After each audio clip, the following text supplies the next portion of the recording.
प्रगट म्हणजे ह्या लहरी येतात ब्रह्मानंदाच्या या आनंदाच्या लहरीमध्ये आज आपण होत या इंद्रायणाच्या कटेवर आपण काय करतो तर आनंदाचा सोहळा आपण त्या ठिकाणी भोगत आहोत, आनंद घेत आहोत. जी आज ज्ञानेश्वर महाराजांची वैष्णवी समोर कर जरा जी संजीवनी समाधी सोहळा आहे आणि तो आज या आनंदी क्षेत्रामध्ये संपन्न होत आहे. आपण भाग्यवान या ठिकाणी सर्वजण आलेले आहोत. आणि मला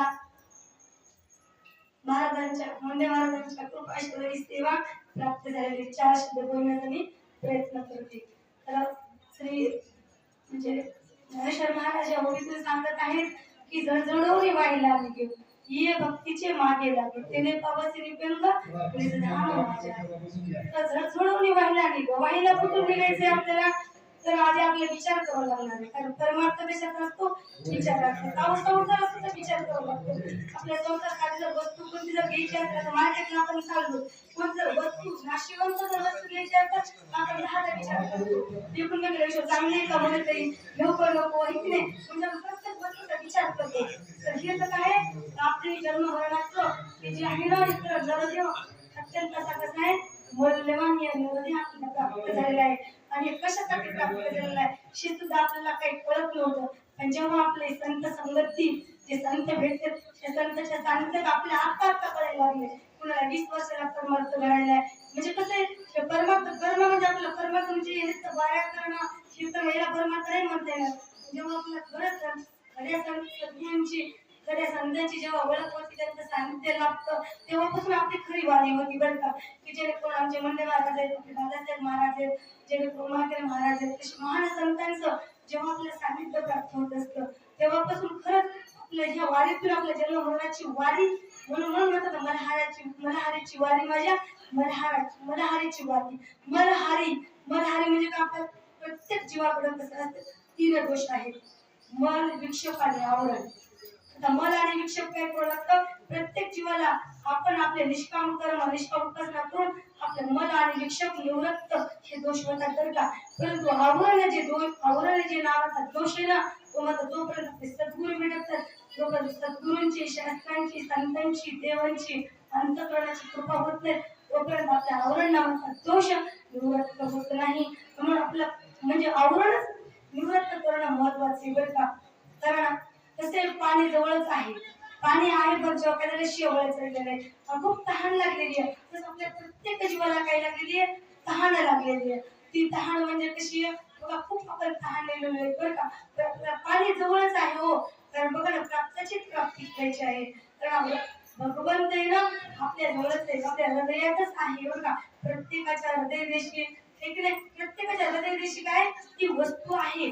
ती वस्तू म्हणजे कोणती वस्तू तर परमात्मा वस्तू आहे. परंतु ते ज्ञानात दिसत नाही.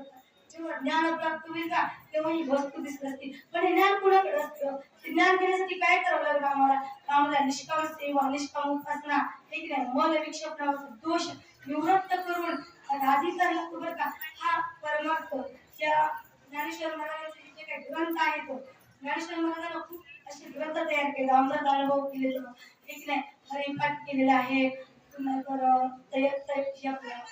चांगदेव पाशिष्ट आहेत अनेक महान असे ग्रंथ आहेत. पण ती आपली थोडी बुद्धी आहे का कारण तेवढी बुद्धी नाही तर आपली बुद्धी कशी गांजलेली आहे. तर अनाधिकाराने संस्कार येतो आणि संस्कारामध्ये काय फक्त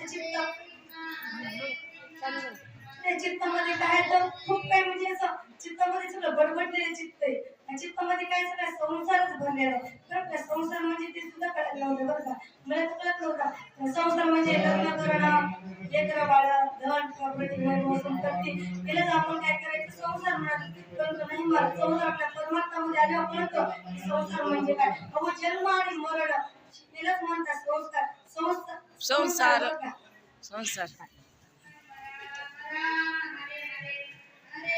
रामकृष्ण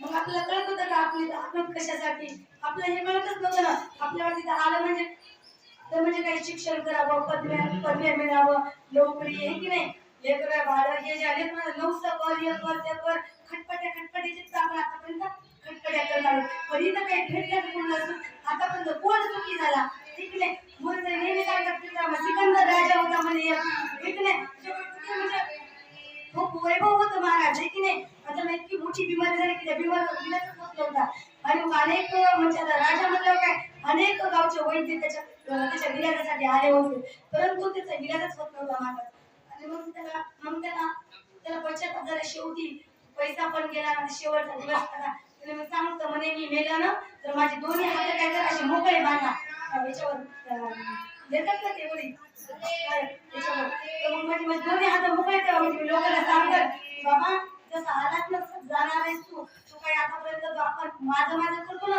की माझं काय करू नका कारण माझ्या माझ्यामध्ये काहीच नाही बरं का जेव्हा तू मी आणि माझी आठवण वैसे त्याचे अंतःकरण संन्याशी जाणं निरंतर आणि त्याला संन्यास म्हणते बरं का आपल्या संन्यास म्हणजे कसं वाटायचं की संन्यास म्हणजे एखादा लंगोट टोपी नाही की नाही म्हणजे कुठे एखाद्या अरण्यात जाणं सगळं सोडून देणं म्हणजे म्हणते की संन्यास परंतु आमच्या गुरुमहाराजांचं खूप सुंदर असं लिहा आहे बरं का सर्व महिलांना घडवलं त्यांनी त्यामुळे आपण सगळे संन्याशी साधूच आहोत आपण पण आपण साधू गुरुमहाराज आपल्याला कसं साधू म्हणूनच केलेले साधू म्हणजे काय बघायचे नुसतं हात धुवून टाकले काम क्रोध लोभ ठीक आहे दम अंगाने काहीच नसावं त्याला म्हणतात साधू आणि ज्याने हे साध्य केलं का ते त्या साध्यापर्यंत जाऊ शकते साधना पाहिजे आपल्याकडे विवेक वैराग्य संपत्ती साधना पाहिजे म्हणजे साधना जो आरोग्य होतो का तो साध्यापर्यंत राहतो आणि मग हेच आपल्याला काय सांगितले की झडझडवून व्हायला निघो तर काय करत आपल्या जे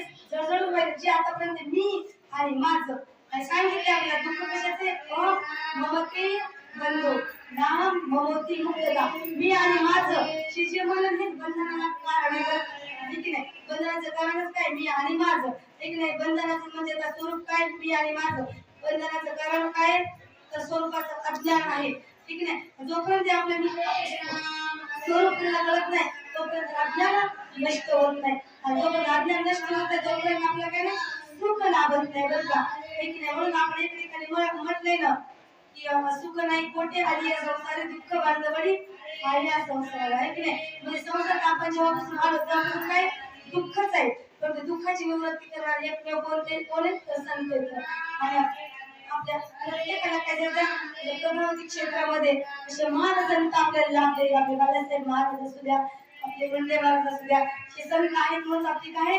आपली प्रगती आहे आपल्या स्त्रियांना काय होतं माहिती कारण इथं बसणं ही नारदाची गादी इथे येऊन चार शब्द बोलण्याची आपल्या ताकद होती का बातम्या आपल्या संसारात कळत नाही परमार्थातलं कधी कळणार कधीच कळणार नसतं बरं का म्हणून या संतांनी आपल्याकडे गेले महान असे उपकार केलेले अनेक बरेच प्रवचन करण्यात सेवा करायची आहे म्हणून माझी झालेली सेवा श्री संत ज्ञानेश्वर महाराजांच्या चरणी मुंडे महाराजांच्या चरणी माझ्या गुरु महाराजांच्या चरणी ही सेवा पूर्ण